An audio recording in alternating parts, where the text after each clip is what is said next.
Sri TV நேயர்களுக்கு வணக்கம். எதிர்வினை நிகழ்ச்சியில் மீண்டும் சந்திப்பதில் மற்றற்ற மகிழ்ச்சி. நடப்பு அரசியல் குறித்து இன்று பேச இருக்கிறோம். வேத விஞ்ஞான ஆராய்ச்சி மையத்துடைய இயக்குனர் திரு பாலகௌதமன் அவர்கள் நம்முடைய ஸ்டூடியோவுக்கு வந்திருக்காங்க. அவரோடு பேசுவதற்கு நிறைய இருக்கிறது, பேசுவோம். வணக்கம். வணக்கம். இந்த ஹிந்து கன்சாலிடேஷன் அப்படிங்கக்கூடியதுக்கு காரணமே இந்த எதிர்கட்சிகள்ங்கக்கூடிய இவங்க என்னைக்கு புரிஞ்சுக்க போகிறாங்கன்னு எனக்கு தெரியலை. எங்கெல்லாம் இந்துக்களுக்கு பிரச்சனை வருகிறதோ அங்கெல்லாம் நான் போய் நின்று அவர்களை மீட்பேங்கிறது தான் அந்த மராட்டி ப்ரைடே. ஆனால் அந்த மராட்டி ப்ரைடை வச்சு இந்துக்களை நீ உடைக்கணும்னு நினைச்சீங்கல்ல. ஊழலுக்கு எதிரான வலுவான பிரச்சாரம் என்பதை பாஜக முன்னிறுத்த முடியாமல் போனதுக்கு அது ஒரு காரணம். அதில் எந்த மாற்று கருத்தும் கிடையாது. கார்கேயை தான் பெரிய தலைவர்னு சொன்னீங்க பார்லிமெண்ட் எலெக்ஷனில். மகாராஷ்டிராவில் உங்களுக்கு நிறைய சீட்டு கிடச்சிது, யூபிலையும் சீட்டு கிடச்சிது. கொஞ்சம் சீட்டு வந்த உடனே, அதாவது 100 கிட்ட எட்டி பார்க்க வந்த உடனே நீங்கள் ராகுல் தான் முன்னாடி நிப்பாட்டினீங்க. பை எலெக்ஷனில் அங்கேயும் ஊற்றி மூடிடுச்சு, இங்கே ஜென்ரல் எலெக்ஷன்லேயும் ஊற்றி மூடிடுச்சு. அப்போ இது ராகுலுக்கு கிடைத்த தோல்வி, கார்கேக்கு கிடைத்த வெற்றின்னு ஏதாவது ஒரு பய எழுதினானா நம்ம ஊரில்? இந்த சோஷியல் ஃபேப்ரிக்குங்கக்கூடியது மகாராஷ்டிராவில் கெடுக்கப்படவில்லை, தமிழகத்தில் அது கெடுக்கப்பட்டு இருக்கிறது. அதுதான் பிரச்சனை.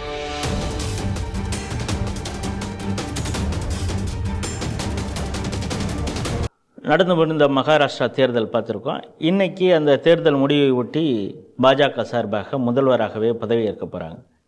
தேர்தல் முடிவு இத்தனை நாட்கள் ஏன் ஆனது, அந்த முடிவு எடுக்கிறதுக்கு முதல்வர் அந்த கேண்டிடேட்டு அப்படிங்கிறது ஒரு பக்கம் இருந்தால் கூட, இந்த ரிசல்ட்டு குறித்து பலரும் பலவிதமாக பேசிகிட்டு இருக்காங்க. இது ஒரு இந்துத்துவாவுக்கான ஒரு லேபு, இந்த லேப் அந்த டெஸ்ட்டில் பாஜக வெற்றி பெற்று இருக்கிறது அப்படின்னு சொல்கிறாங்க. நீங்கள் இந்த தேர்தல் வெற்றியை எப்படி பார்க்குறீங்க? எனக்கு புரியாத விஷயம் தான். எவ்வளவு லேப் இருக்கும்? குஜராத் ஜெயிக்கும் போது லேபு, யோகி ஜெயிக்கும் போது லேபு, அதுக்கப்புறம் சத்தீஸ்கர் ஜெயிக்கும் போது லேபு, ஹரியானா ஜெயிக்கும் போது லேபு. அப்போ இந்தியாவில் அப்போ லேபராட்டரிஸ் மட்டும்தான் இருக்கா? 3 முறை மோடி ஜெயிச்சிடறாரு பார்லிமெண்ட் எலெக்ஷனில், அதுவும் லேபு. எனக்கு புரியாத விஷயம் என்னென்னா, எல்லாமே லேப் அப்படின்னா எப்போ தான் நடைமுறைக்கு வரும்? இது ராகுல் மைண்ட் செட் அப்படின்னு. ஏன்னா 2014 ராகுல் லீடராக எவால்வ் ஆகிட்டார். அப்புறம் 2019 அவர் எவால்வ் ஆகிட்டார், 2024 அவர் எவால்வ் ஆகிட்டார். ஸோ இதுதான் அந்த லேபு மைண்ட் செட்டுங்கிறது. எனக்கு தெரிஞ்ச அவர் எத்தனை தரம் தான் அவர் எவால்வ் ஆவார்னு எனக்கு புரியலை. ஸோ அந்த மைண்ட் செட்டில் இந்த பத்திரிகைகள் பார்க்குறது தான் இது பிரச்சனை. அடுத்தது நம்ம பார்க்கணும், மகாராஷ்டிரா தேர்தல்கள் நீங்கள் மொத்தத்தில் நீங்கள் பார்த்தீங்க அப்படின்னா, அவுரங்காபாத் ஈஸ்ட் ஒரு உதாரணத்துக்கு ஒரு தொகுதி சொல்கிறேன், 49% துலுக்கோட் பிஜேபி ஜெயிக்குது. இத்தனையும் சொல்ல போனாச்சுன்னா மஜ்லிஸோட கோட்டை என்று கருதப்படக்கூடிய இடம். அப்போ ஒரு நியர் ஹிந்து போலரைசேஷன் நடந்திருக்கணும், இல்லைன்னா அதுக்கு ஒரு வாய்ப்பு கிடையாது. அதே மாதிரி இந்த மாதிரி என்னால் பல தொகுதிகள் காட்ட முடியும். அதாவது ஒரு டாமினன்ட் முஸ்லீம் கான்ஸ்டிடியூவன்சி எப்படி இவங்க ஜெயிச்சிருக்காங்க அப்படின்னு. ஸோ அப்போது நம்ம எதை கவனிக்கணும் அப்படின்னா, இது லேபுன்னு சொல்கிறத விட்டு கவுண்டர் ஹிந்து போலரைசேஷன் ஏன் ஏற்படுகிறதுன்னு யாரும் யோசிக்கிறது இல்லை. ஏன்னா எதிர்கட்சிகள் ஒட்டுமொத்தமாக ஹிந்துக்களை அழித்து மைனாரிட்டி ஓட்டுகளுக்காக முஸ்லீம்களுக்கு ஆதரவாக ஹிந்துக்களை அழிக்கும் போது ஹிந்துக்கு வரக்கூடிய கோபம். இதே தான் மோடியோடு பல இதுக்கு முந்தின தேர்தல்களில் நம்ம பார்த்தோம். இதே தான் உத்தரப்பிரதேசத்துலேயும் பார்க்குறோம், இதுவும் இங்கே தான் பார்க்குறோம். ஸோ அதனால் இந்த ஹிந்து கன்சாலிடேஷன் அப்படிங்கக்கூடியதுக்கு காரணமே இந்த எதிர்கட்சிகள்ங்கக்கூடிய இவங்க என்றைக்கு புரிஞ்சுக்க போகிறாங்கன்னு எனக்கு தெரியலை. அதுக்கப்புறம் இவங்க என்ன பண்ணாங்க, ஜாதி அடிப்படையில் பிரிக்கணும்னு முயற்சி பண்ணாங்க. ஜாதி அடிப்படையில் பிரிக்கணும்னு சொன்ன உடனே ஜாதி வாரி கணக்கெடுப்புன்னாங்க. அப்புறம் ஜாதியை நாங்கள் தான் ஒழிக்க போகிறோம்னு சொல்கிறேன். ஏன்டா அப்போ நீ ஜாதி வாரி கணக்கெடுத்து ஜாதி அடிப்படையில் அரசியல் பண்ண போகிறோம், எப்படி ஜாதியை ஒழிக்க முடியும்? இப்போ மக்கள் நினைப்பாங்க, இந்த ஹிந்துக்களுக்கும் அவ்வளோ தூரம் இந்துக்களை எடுப்பார் கை பிள்ளை மாதிரி நீ என்ன வேணாலும் சொன்னால் நம்மளை ஏமாத்திடுவான் அப்படின்னு நீ நினைக்கிற. நீ ஜாதி வாரி கணக்கெடுப்புங்கக்கூடியது அங்கே ஹரியானாவில் சொன்ன உனக்கு ஒர்க் அவுட் ஆகலை. இதே விஷயத்தை மத்திய பிரதேசில் யூஸ் பண்ணீங்க, நடக்கலை. சத்தீஸ்கரில் யூஸ் பண்ணீங்க, நடக்கலை. இப்போ இதே விஷயத்தை மகாராஷ்டிராவில் முயற்சி பண்ணீங்க. அதுக்கு என்ன பண்ணீங்க, மராட்டா ஸ்டெர்னு ஒன்று ஆரம்பிச்சிங்க. மிகப்பெரிய போராட்டம் கேராட்டமெல்லாம் நடத்தி. சரி, அப்போ அதாவது இது ஒரு விஷயம் நல்லா புரிஞ்சுக்கணும், சைனாக்காரன்ட்டு வாங்கி கூவுறதுங்கிறது ரைட்டு, அதையாவது ஒழுங்காக பண்ணணும்னு தெரிய வேண்டாமா? அப்போ நீங்கள் என்ன பண்ணீங்க? அதான் சொல்கிறது, நீ 8 அடி பாஞ்சாச்சுன்னா அவன் 16 அடி பாய் வாங்கிறதுக்கு இதான் உதாரணம். இவங்க ஒன்று என்ன பண்ணாங்க, மராட்டா ஸ்டிர் அப்படின்னு சொல்லி இதுக்கு பிஜேபினோ இல்லை என்சிபி அலையன்ஸ்னோ இல்லை சிவசேனான்னு சொன்னால் அது செல்ஃப் எடுக்காது அப்படின்னு சொல்லி என்ன பண்ணீங்க, தேவேந்திர ஃபட்னவிஸ் அந்த ஆள் ஒரு பாப்பான், அதனால அவனை எதிர்த்து நம்ம பண்ணுறோம், இப்படி தானே நீங்கள் அதை முன்னிறுத்துனீங்க. அவன் என்ன பண்ணான், பிஜேபிக்காரன் கரெக்டாக நீங்கள் எந்தெந்த இடத்துலலாம் மராட்டா ஸ்ட்ராங் ஹோல்டோ அங்கே இப்போ சகன் புஜ்பல் அவர் பிசி கம்யூனிட்டி ஒரு லீடர், எங்கெங்கெல்லாம் இந்த மாதிரியான லோக்கல் இருக்கக்கூடிய எல்லா இந்து சமுதாயத்தை சேர்ந்த லீடர்ஸுக்கும் அவங்களுக்கு வேண்டப்பட்டவங்களுக்கும் சீட்டை கொடுத்து அவங்க கவுண்டர் அரசியல் பண்ணான். என்ன ஆகி போச்சு, இருந்த சீட்டு காணாமல் போச்சு. அப்போது நீங்கள் ஒரு பிரிவினை அரசியல் பண்ணியாச்சுன்னா நீங்கள் எதன் அடிப்படையில் பிரிவினையை செய்கிறீர்களோ அந்த பிரிவினையை அழித்து ஒற்றுமையை ஏற்படுத்த வல்லது ஹிந்துத்துவம். அதை அவங்க ப்ளே பண்ணாங்க. நம்ம இன்னைக்கு பிரிஞ்சோம்னா நாளைக்கு நம்ம தேர முடியாதுன்னு முதல்ல யார் சொன்னார், யோகி சொன்னார். ஏக் ஹே து சோச் ஹே அப்படின்னு சொல்லி பிரைம் மினிஸ்டர் சொல்கிறாரு. மெசேஜ் கிளியராக போச்சு. நீ ஜாதியின் அடிப்படையில் பிரிக்கணும்னு நினைக்கிற, மொழியின் அடிப்படையில் பிரிக்கணும்னு நினைக்கிற, அவங்க என்ன நினைக்கிறாங்க, மதத்தின் அடிப்படையில் ஒருங்கிணைக்கணும்னு நினச்சாங்க, ஜெயிச்சிட்டாங்க. இந்த எலெக்ஷன் ரிசல்ட் என்ன அப்படின்னா, பிரிவினையை வைத்து நீ ஜெயிக்கணும்னு நினைச்சால் ஒற்றுமையை வைத்து ஜெயிக்க முடியும். அதாவது ஒரு பாசிட்டிவ் மெசேஜை கொடுத்த ஒரு தேர்தலாக பார்க்குறேன். வரக்கூடிய தேர்தல்கள் நாடு முழுக்க இப்படி தான் இருக்க போகுது. இப்போது ஹரியானா, நீங்கள் அதை கேட்டதுக்காக நான் சொல்கிறேன். ஹரியானாவில் நீங்கள் என்ன பண்ணீங்க, ஜாட்டையும் மைனாரிட்டியும் கான்சன்ட்ரேட் பண்ணி அரசியல் பண்ணணும் பார்த்தீங்க. என்னாச்சு, எல்லா நான் ஜாட் கம்யூனிட்டியும் ஒன்று சேர்ந்து ஓட்டு போட்டான். பிரிவினைவாத அரசியல் அங்கே நடத்த முடியலை. ஜாட்லேயும் பெரும்போது பிஜேபி ஓட்டு போட்டான். ஏன்னா அவனுக்கு புரிஞ்சு போச்சு, நீ ஜாட்னு சொல்லி இந்த அரசியலை வைத்து நீ ஜாதி ரீதியாக இந்துக்களை பிளவுபடுத்தி நீ நாளைக்கு எந்த நிலையிலேயே மண்ணள்ளி போட போகிற.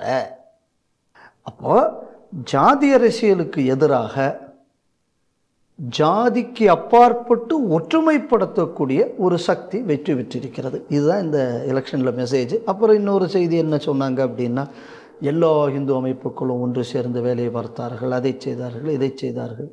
அதனால் இது பிஜேபி ஆர்எஸ்எஸ்க்குள்ள ஒற்றுமைக்கு கிடைத்த வெற்றி நான் சொல்ல மாட்டேன். இவர்களை ஒற்றுமைப்படுத்திய ராகுல் அண்ட் கோவுக்கு கிடைத்த தோல்வின்னு தான் சொல்லணும். இந்த ஹிந்து ஒற்றுமைக்கு காரணம் இவங்க தான். ஏன்னா இப்போ என்ன சொன்னாங்க, இந்த ஹிந்து அமைப்புகளுக்கு இடையில கோஆர்டினேஷன் இல்லாத காரணத்தினால போன எலெக்ஷனில் தோற்று போச்சு. லோக்சபா எலெக்ஷனில் அது அவங்க தோற்று போனாங்க 2 இடத்துலையும் அப்படின்னாங்க. அப்போது நான் அந்த நேரத்திலே சொன்னேன், அந்த மாதிரியான ஒரு விஷயம் நடந்திருந்தால் உண்மைக்குமே ஹிந்து அமைப்புகள் கண்டனத்துக்குரியவர்கள்னு நான் அப்போவே கூட சொல்லியிருந்தேன். ஆனால் நம்ம சொன்ன கண்டனம் அவங்க காதில் விழலை. ஆனால் இவங்க அதுக்கு அப்புறம் பண்ணின தேச துரோக செயல் இருக்கு. அந்த வக்ஃபுக்கு ஆதரவு தெரிவித்தது, அதேமாரி வெளிநாட்டுக்காரனுக்கு உடந்தையாக வேலை பார்த்தது, இது ஆட்டோமேட்டிக்காக இவர்களை எல்லாம் ஒன்று சேர்த்து விட்டது. அதனால் இந்த வெற்றிக்கு வித்திட்டவர்கள் அப்படின்னு சொன்னாலும் இந்த எதிர்கட்சிகள் தான்.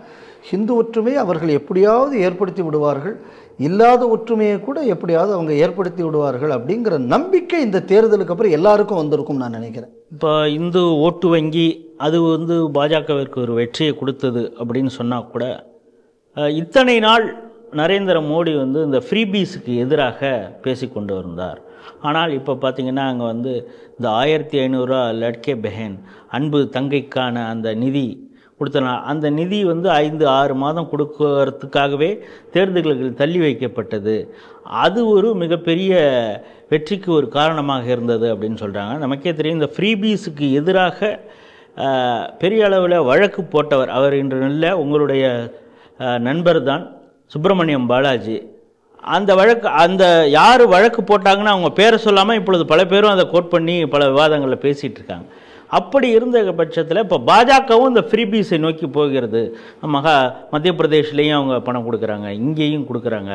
இது லாங் லாஸ்டிங் பண்ண முடியாது. ஏன்னா கர்நாடகா இப்பொழுது அந்த நிதி சுமையை சந்தித்து கொண்டு இருக்கிறது.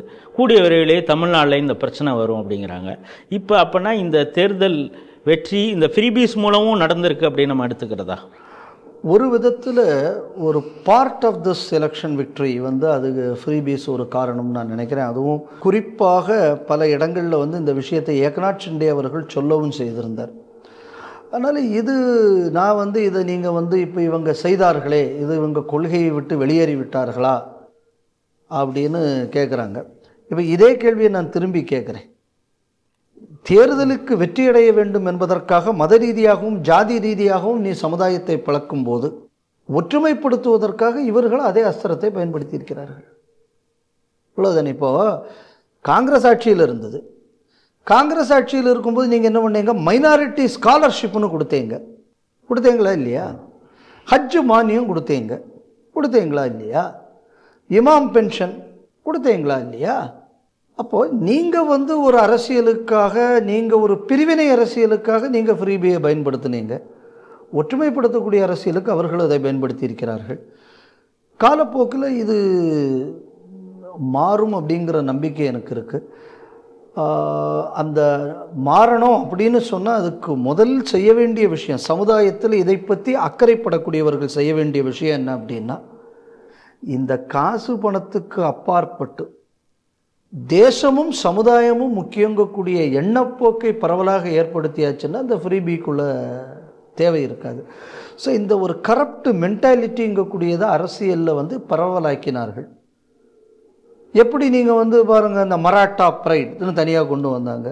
இந்த மராட்டா ப்ரைட் அப்படின்னு சொல்லக்கூடிய சத்ரபதி சிவாஜி வேறு சமுதாயத்தை வந்து எதிரியாக பார்த்தாரா? பார்க்கல. எங்கெல்லாம் இந்துக்களுக்கு பிரச்சனை வருகிறதோ அங்கெல்லாம் நான் போய் நின்று அவர்களை மீட்பேங்கிறது தான் அந்த மராட்டி ப்ரைடே. ஆனால் அந்த மராட்டி ப்ரைடை வச்சு இந்துக்களை நீ உடைக்கணும்னு நினச்சிங்கல்ல. எது இந்த சமுதாயத்தை பாதுகாத்ததோ அதே சமுதாயத்துக்கு விரோதமாக்குனீங்கல்ல. இப்போ நம்ம ஊரில் பாருங்களேன், தமிழை ஒழித்து இங்கிலீஷை கொண்டு வரணும் என்பதற்காக வந்தது திராவிடம். ராமசாமி நாயக்கர் சொன்னது. ஆனால் இன்னைக்கு தமிழையே நாங்கள் தான் வாழ வைக்கிறோம்னு தமிழை ஒழிச்சவங்க சொல்கிறாங்கல்ல. ஸோ இதே ஆயுதத்தை சக்ஸஸ்ஃபுல்லாக நீங்கள் இங்கே பயன்படுத்தினீங்க. இதே ஆயுதத்தை அங்கே இதே மாதிரி பயன்படுத்தணும்னு நீங்கள் நினச்சிங்க. அதை வந்து உங்களை மாதிரி அவங்க உங்களுக்கு செக் வச்சுருக்காங்க. So you have the taste of your own medicine. ஆனால் அதனால் நான் இதை எப்படி பார்க்குறேன் அப்படின்னு சொல்லியாச்சுன்னா, கிருஷ்ண பரமாத்மாவாக சில விஷயங்களை பார்க்கணும். ஜெயத்ரதனை போட்டு தள்ளுறதுக்கு கிரகணம் தேவைப்பட்டது. அந்த மாதிரி இது ஒரு கிரகணம் தான். இதை இவர்கள் செய்திருக்கிறார்கள். நான் அதை தவறாக நான் பார்க்கலை. தர்ம யுத்தம்னு வந்தாச்சுன்னா எல்லாத்தையும் பயன்படுத்தி தான் ஆகணும். இதை நான் தர்ம யுத்தமாக பார்க்குறேன். ஏன்னா நான் ஆட்சிக்கு வந்தாச்சுன்னா வக்ஃபுக்கு நிலத்தை கொடுப்பேன், நான் ஆட்சிக்கு வந்தால் இதை கொடுப்பேன். அப்போ இருக்கிற ஹிந்து ஊரெல்லாம் நாளைக்கு என்னவாக போகுது? ஸோ அதை பாதுகாக்கணுன்னா இந்த மாதிரி நீங்கள் பண்ணுறது தப்பு இல்லை. அதை வள்ளுவர் சொல்கிற மாதிரி சொன்னால், பொய்மையும் வாய்மையிடத்தே புரைதீர்ந்த நன்மை பயக்கும் எனில். அதனால் இது ஒரு வள்ளுவத்தின் ஸ்ட்ராட்டஜியாக நான் பார்க்குறேன். அதே போல் இந்த மகாராஷ்டிரா தேர்தலுக்கு முந்தி நம்ம பல கருத்து கணிப்புகள், பல ஆய்வாளர்கள், பகுப்பாய்வாளர்கள்லாம் பல கருத்தை சொன்னாங்க. அவங்க பலரும் சொன்னது, பாஜக, மோடி, பாஜக இவங்கெல்லாம் ஸ்ட்ராங்காக இருந்தால் கூட அஜித் பவாரோடு கூட்டணி வச்சது தான் அவங்களுக்கு மிகப்பெரிய சறுக்கலாக போகிறது. அதற்கான விலையை இந்த தேர்தலில் அவங்க கொடுக்க போகிறாங்க அப்படின்னு பலரும் பேசியிருந்தாங்க. பாஜகவிலே இருப்பவர்கள் கூட பேசியிருந்தாங்க. ஆனால் இப்பொழுது இந்த தேர்தல் முடிவுக்கு பின்பு பார்க்கும்பொழுது ஸ்ட்ரைக் ரேட் அப்படின்னு பார்த்தா 58 தொகுதியில் 41 வெற்றிகளை அவர் பெற்றிருக்கிறார். இதை நீங்கள் எப்படி பார்க்குறீங்க? ஒரே ஒரு இது என்ன அப்படின்னா, அது ஒரு ஸ்ட்ராட்டஜி, இந்த ஜாதிய ஸ்ட்ராட்டஜி. இப்போ அஜித் பவார்னால இந்த பிரச்சனை வருதுன்னு 4-5 இவங்க தரப்புலேருந்து ஸ்டேட்மெண்ட்டு போய் அந்த கூட்டணி பிரிஞ்சிருந்ததுன்னா, இந்த எலெக்ஷனை மராட்டா வேர்சஸ் ரெஸ்ட்டுன்னு கொண்டு போகணும்னு இவங்க முயற்சி பண்ணாங்க. ஆனால் ரொம்ப புத்திசாலித்தனமாக இதுக்கு வந்து எந்த விஷயத்தையும் கவுண்டர் பண்ணாமல் இதை நல்லபடியாக கொண்டு போனதுனால அந்த மராட்டா பிரிவினையை இவர்களால் ஏற்படுத்த முடியவில்லை. அப்போது இதை என்ன பார்க்கணும் நம்ம இதில் அப்படின்னா, இந்த நிறைய பேர் இந்த எழுதிக்கிட்டு இருப்பாங்க. அதாவது இந்த தேர்தல் நாங்கள் வந்து நியூட்ரல் ஆட்கள் அப்படின்னெல்லாம் சொல்லி பலர் எழுதிக்கிட்டு இருப்பாங்க. இந்த எழுதிக்கிட்டு இருக்கக்கூடியவங்க வந்து ஒரு அஜெண்டாவோடு எழுதுறது தான் பிரச்சனை. நீங்கள் வந்து நியூட்ரலாக இருக்கணும். ஆனால் ஒன்று, அஜித் பவார் காங்கிரஸுக்குள்ள இது சில இடங்களில் வந்து இவங்களுக்கு சருகல்களை ஏற்படுத்தியது என்பது உண்மை. அதில் மாற்றுக்கிறது கிடையாது.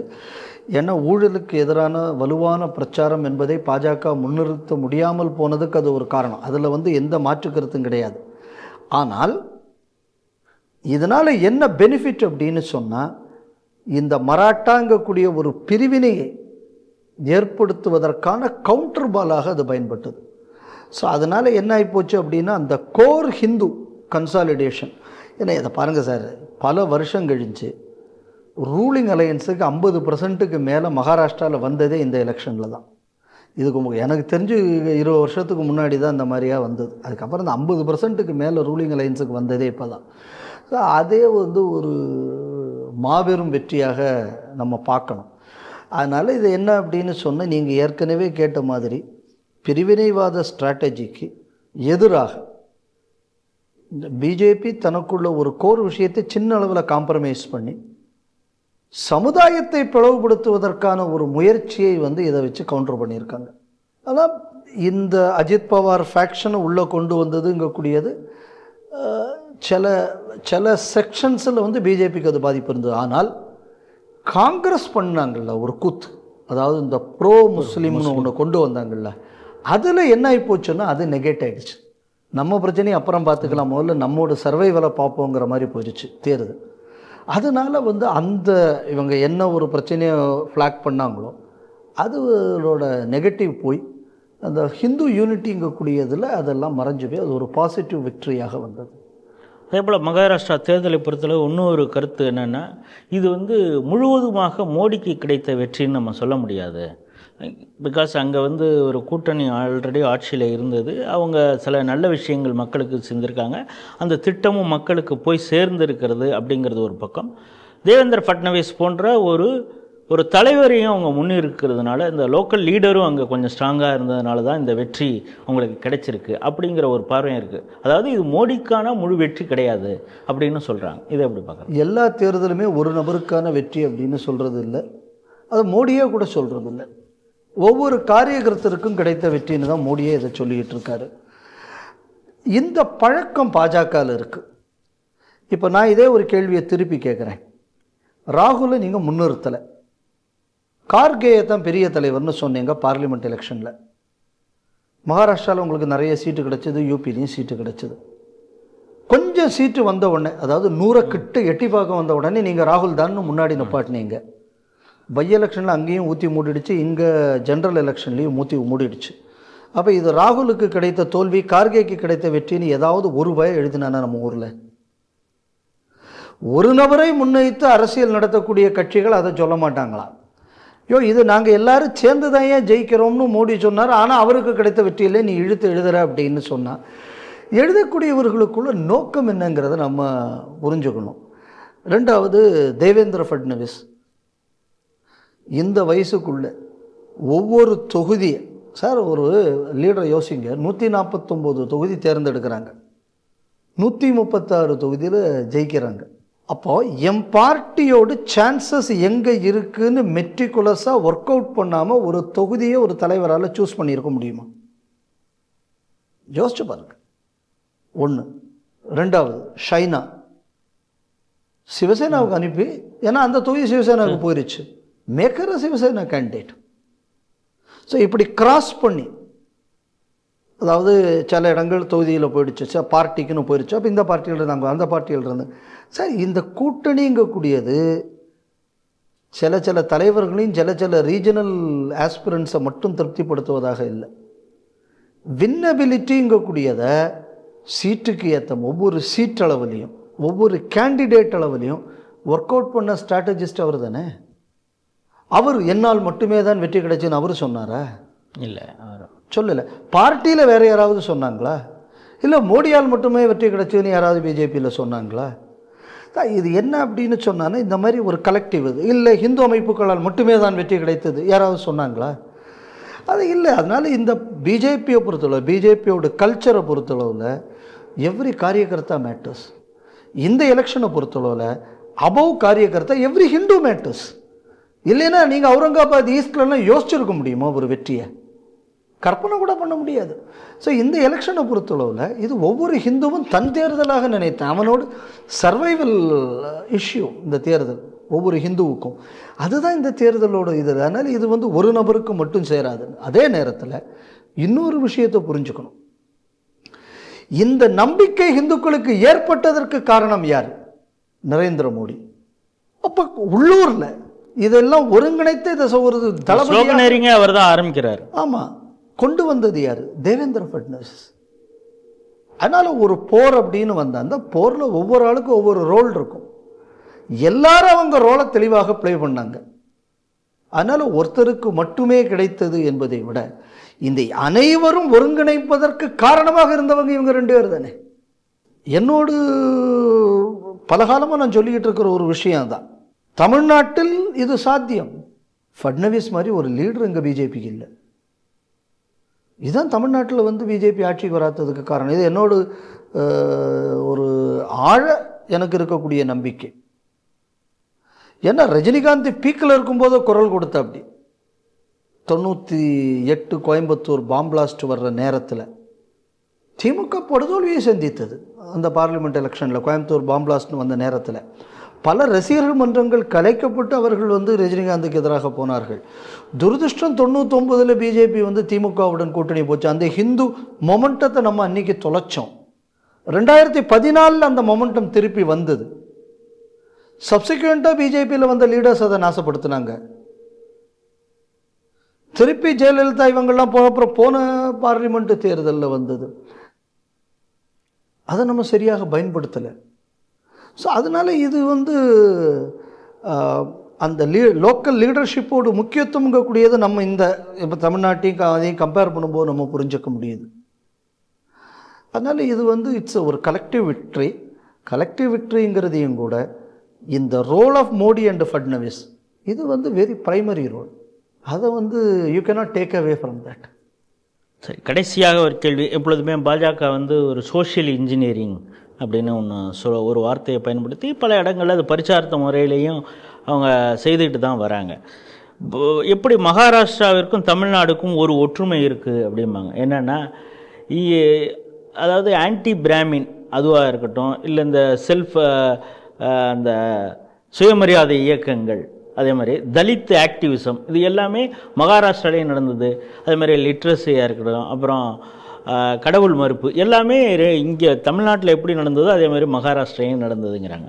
இப்பொழுது அவங்க சூஸ் பண்ணியிருக்கக்கூடிய ஒரு சிஎம் வந்து ஒரு பிராமின் சிஎம். சில பேர் இங்கே இந்துத்துவ எண்ணம் கொண்டவர்களே கூட சில கருத்து சொல்கிறத நம்ம பார்த்துருக்குறோம். ஒரு பிராமினால் வந்து ஒரு அட்மினிஸ்ட்ரேஷனுக்கு, அதாவது ஆட்சியாளர்களுக்கு உதவியாக இருக்கணுமே தவிர ஆட்சியாளனாக இருந்தால் அது அவங்களால சக்ஸஸ்ஃபுல்லாக பண்ண முடியாது அப்படிங்கிற ஒரு கருத்தும் கூட அவங்களுக்கு இருக்குது. இந்த சூஸிங் ஆஃப் தேவேந்திர ஃபட்னவிஸ் போகிற அரசியல் எப்படி இருக்கும், போக போக எப்படி இருக்கும்? நீங்கள் முதல்ல சொன்ன விஷயம், தமிழ்நாட்டில் இதை யாரெல்லாம் சொல்லுவார்கள்? நீங்கள் பிராமண எதிர்ப்புடையவர்கள், முற்போக்கு சிந்தனை, என்ன சொன்னீங்க அதுக்கு பேர்? சோஷியல் ஜஸ்டிஸா? இப்போ என் கேள்வி என்ன அப்படின்னா, பிராமணர்களால் யோசனையை சொல்பவர்களாக இருக்க முடியும், வலுவான ஆளுநராக இருக்கு. அப்போ வர்ணாசிரம சிந்தனை யார்கிட்ட இருக்குது? சோஷியல் ஜஸ்டிஸ்னு வரும்போது அப்போ இப்படிப்பட்டவர்கள் அவர்கள் அப்படின்னு சொன்னால் அவன் பிறவிலேயே இவனுக்கு இந்த மாதிரி குணம் இருக்குது அப்படின்னு சொல்பவர்கள் யார்? இப்போ இந்த சோஷியல் ஜஸ்டிஸ் பேசுகிறவங்க தானே. அப்போ இவங்க சொல்கிற சோஷியல் ஜஸ்டிஸுக்கு இந்த கருத்துக்குமே முரண்பாடு இருக்கு. அதனால தான் சொன்னேன், இவனுக்கும் சோஷியல் ஜஸ்டிஸுக்கு சம்மந்தம் இல்லைங்கிறதுக்கு தான் இந்த பாயிண்ட்டை முதல்ல நான் சொல்கிறேன். அதுக்கப்புறம் நான் உள்ளே போகிறேன். ஒன்று. ரெண்டாவது, மக்களுக்குள்ள விஷயம் இவர்களால் புரிந்து கொள்ள முடியாது. சரி, பிரசாந்த் கிஷோர் எந்த சமுதாயத்தை சேர்ந்தவர்? பீகார் பார்ப்பனர். அப்போ அவருக்கு நம்மூர் ஐயர்னாலாவது பக்கத்தில் இருக்கிற படையாச்சியை பற்றியோ இல்லை தேவரை பற்றியோ இல்லைன்னா பறையரை பற்றியோ பல்லரை பற்றியோ தெரியும் இல்லையா? கோனாரை பற்றியோ ஏதாவது தெரியும். பீகாரில் உள்ள பார்ப்பனருக்கு தெரியுமா? தெரியாது. அப்படிப்பட்டவர் வச்சு நீங்கள் எலெக்ஷன் நடத்தினீங்க? நடத்தியிருக்க வேண்டாம்ல. சரி, இப்போ ராமன் சாரை நீங்கள் ஏன் வக்கீலாக போட்டிய? ஏன் சண்முக சுந்தரத்தை மாற்றினிய? எதுக்கு செய்தீங்க? செய்திருக்கக்கூடாது இல்லை? உங்களுக்குள்ள ட்ரீட்மெண்ட்டுக்கு மட்டும், உங்களுக்குள்ள ஆடிட்டருக்கு மட்டும் நீங்கள் யார்கிட்டெல்லாம் போயிட்டுருக்கீங்க? நம்ம அந்த லிஸ்ட்டில் யார் யாரெல்லாம் பிராமணன் நம்ம லிஸ்ட் எடுக்கட்டுமா? சரி, இதெல்லாம் ரைட்டுங்க. இப்போ என் கேள்வி ஒன்று வருது. இந்த தமிழகத்தை, அதுவும் திமுகவில் வந்து ஒரு குடும்பத்தை, அண்ணாதுரையை விட்டுருங்க, அதுக்கப்புறம் வந்து ஒரு குடும்பத்தை சார்ந்தவர்கள் தான் முதல்வராக இருக்கிறார்கள். கரெக்டு தானே? ஒரு 50 வருஷமாக இந்த குடும்பம் தான். அந்த குடும்பத்தில் இருந்தவங்கள முதல்வராக வராங்க. அவர்களுக்குள்ள பட்டயத்திலே அவர்கள் பிராமணர்னு தானே இருக்குது. ஆழ்வார்பேட்டை செப்பேட்டில் 4 முகத்திலே தோன்றிய நாகபாசத்தாரும்னு தானே இருக்குது. அப்போது திமுகக்காரங்க, வீரமணி, இவங்கள்லாம் தெளிவாக என்ன விஷயம் சொல்லணும்னா, ஆட்சி பண்ண தெரியாதவர்கள், ஆட்சி பண்ண தகுதியற்றவர்கள், ஆட்சி பண்ண விளங்காதவர்கள் அப்படின்னு நீ கருணாநிதி குடும்பத்தை இப்போ சொல்லுவீங்களா? சரி, ரைட்டு போட்டோம். பார்லிமெண்ட் எலெக்ஷனில் ராகுல் காந்தி ஆகணுங்கிறிய, அவர் நான் பூணூல் போட்ட பாப்பான் தான் ஊரெல்லாம் சொல்லி ஓட்டு கேட்டாரா இல்லையா? என்ன ஜானுதாரியா அப்படித்தானே அவர் ஓட்டு கேட்டார்ல.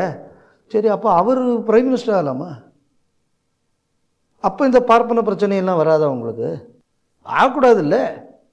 இஎம்எஸ் நம்பூதிரிப்பாடு முதல் கம்யூனிஸ்ட்டு, அங்கே முதல் கம்யூனிஸ்ட்டு ஜோதி பாசு. அப்போ அவங்களெலாம் ஒழுங்காக ஆட்சி பண்ணலையா? அவங்க கம்யூனிஸ்ட்டுன்னு வந்துட்டாலே அவங்க ஜாதியை திறந்துடுறாங்கன்னு தானே அவங்க சொல்கிறாங்க. இப்போ எனக்குள்ள ஒரு கேள்வி, அப்போ எனக்கு இதே கேள்வி தான் திருப்பி வருது. அப்போ வந்து வர்ணாசிரமங்கக்கூடியது வந்து இந்த மாதிரி கட்சிகளுக்கு போனோன்னா காணாமல் போயிடும்.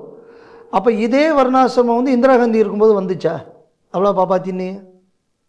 ராஜீவ்காந்தியை பார்ப்பனர்னு சொன்னீங்க, நேருவா பாப்பான்னு சொன்னீங்க. அப்போ அந்த டேக் எப்படி மாறும்? ஏதோ ஒரு காலத்தில் ஏதோ என்ராம் எழுதின உடனே அவரை அன்றைக்கி பாப்பான்னு திட்டினாங்க. அதுக்கப்புறம் என்ராம நீங்கள் புரட்சியாளர்னு சொல்கிறீங்க. இப்போ டிஎம் கிருஷ்ணாவையும் இப்பொழுது புரட்சியாளர் அப்படின்னு தானே இன்றைக்கி சொல்கிறீங்க. அவர் என்னைக்காச்சும் மாற்றி சொன்னா அவர் பார்ப்பனை பற்றியை காணித்து விட்டார்னு அடுத்து சொல்ல போகிறீங்க. ஸோ அதனால முதல்ல வந்து என்ன அப்படின்னு சொன்னால், நீங்கள் சொல்லக்கூடிய என்னது அந்த சமூக நீதியாக ஏதோ ஒரு கிழவு முதல்ல அதெல்லாம் இருக்கிறவனுக்கு தான் இருக்கும். இந்த பயலுக்கு எவனுக்கும் கிடையாது. அதனால் இந்த பிரச்சனை இன்னொரு இது நம்ம கவனிக்கணும். என்ன அப்படின்னா, இங்கேயும் இருந்தது அங்கேயும் இருந்ததுன்னு கம்பேரிசன் சொன்னீங்க. 2 விஷயம் நடந்தது. மராட்டிய மாநிலத்தில் இருக்கக்கூடிய சமய நிறுவனங்களும் ஜாதியை சார்ந்த பல அமைப்பு, இப்போது அங்கே உள்ள பஜனை மடங்கள், ஒவ்வொருக்கும் அவங்கவுங்க சமய தலைமை, அவங்களுக்குள்ள குடும்ப வழிபாட்டு முறை, இது எல்லாம் இன்டாக்டாக இருந்தது. இது இன்டாக்டாக இருந்ததுனால இந்த ஹிந்து ஐடென்டிட்டியால் அவங்கள பிரிக்க முடியாததுனால அடுத்த அயோக்கியத்தனத்தை இவர்களால் செய்ய முடியவில்லை. எந்த அளவு பண்ணாங்களோ அந்த அளவு எதிர்ப்பு இருந்தது எல்லா சமுதாயத்தில் இருந்தும். தமிழ்நாட்டில் நடந்த தவறு என்ன அப்படின்னு சொன்னால், இப்போது நம்ம சென்னை இருக்கு, நம்ம சென்னையை சுற்றி இது பக்கத்தில் பஜனை கோயில் தெரு, நமக்கு தெரிஞ்ச 100கணக்கான தெரு இருக்குது. எந்த ஊரில் வேணாலும் பார்க்கலாம். இந்த சம்பிரதாயங்கள் அழிஞ்சு போச்சு.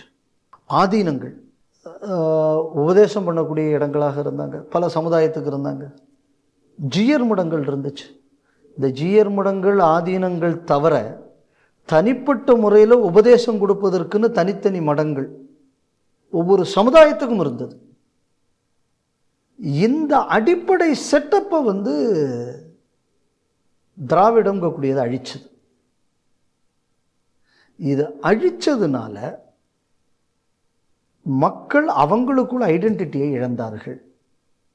மராட்டியத்தில் அந்த ஐடென்டிட்டி இழப்பு என்பது வரல. இப்போ பாருங்க, வள்ளுவர் எஸ்சி சமுதாயத்தை சேர்ந்தவர். அந்த சமுதாயத்தில் இருக்கிற எவனாவத்தையும் வள்ளுவர் தான் ஐடென்டிட்டின்னு காட்டுறானா? காட்டுறதில்லை.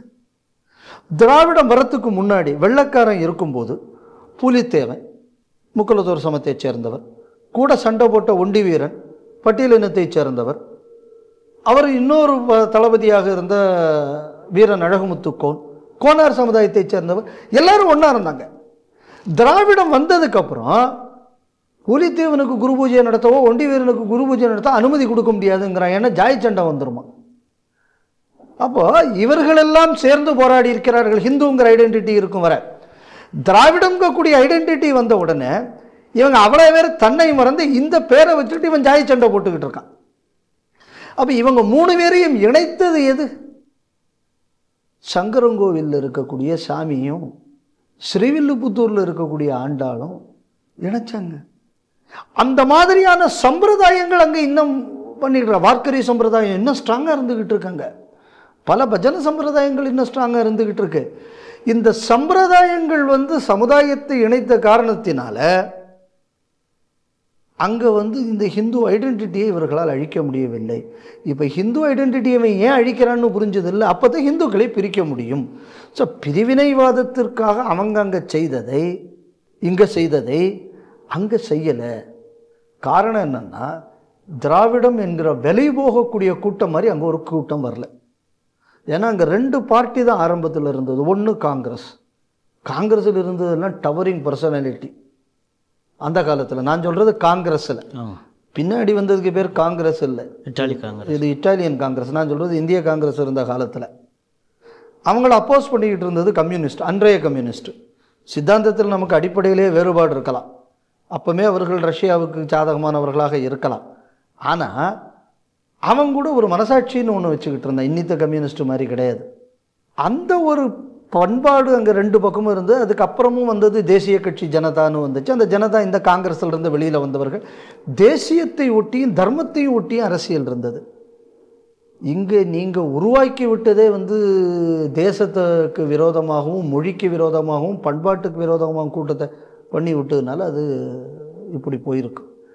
அதனால் இந்த மாற்று சக்தி ஏன் அது 2க்குள்ள இந்த கம்பேரிசனில் தமிழ்நாட்டில் இதை சாதிக்க முடியல, அங்கே சாதிக்க முடிஞ்சதுன்னா, இந்த சோஷியல் ஃபேப்ரிக்குங்கக்கூடியது மகாராஷ்டிராவில் கெடுக்கப்படவில்லை, தமிழகத்தில் அது கெடுக்கப்பட்டு இருக்கிறது. அதுதான் பிரச்சனை. நாம் இன்னும் பேசுவதற்கு நிறையா இருக்கிறது. நடப்பு அரசியல் குறித்து வரும் நிகழ்ச்சிகளிலும் இது போல நாம் பேசலாம். அதுவரை உங்களிடமிருந்து விடைபெறுகிறோம். நன்றி, வணக்கம்.